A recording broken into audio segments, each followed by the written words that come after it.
I'm Erin. I'm from Peterborough, Ontario, and I'm a data administrator. Today I'll be talking about homemade soap making using the cold process method.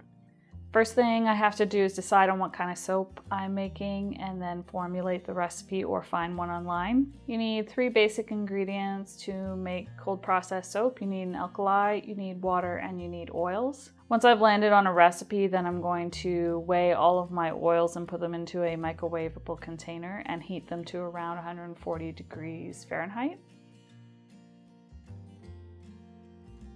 It's very safe to make soap at home. People think it's not safe because lye is a corrosive, but it's like any other chemical you might use in your home for cleaning. You're just going to want to make sure that you use all of the safety equipment like long sleeves, gloves, a mask, and goggles. Then I measure out my water by volume and my lye by weight.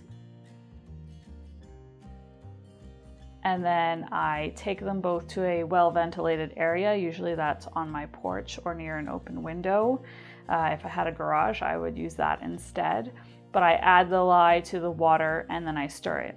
And when you mix them together, they create their own heat and it can get up to about 180 degrees Fahrenheit. So it's really important that you always add the lye to the water and not the other way around. Otherwise, the little pile of lye in your container could kind of explode in your face, and that would be really dangerous.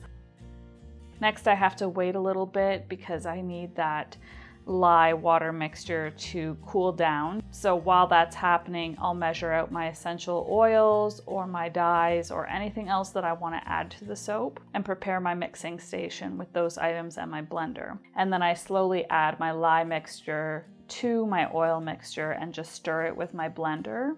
I don't turn the blender on yet. I don't want the lye to splash around until it's fully mixed in. Once it's mixed in, then I actually turn the blender on and I mix it until it gets to trace. Trace is when the mixture becomes thick, kind of like a cake batter.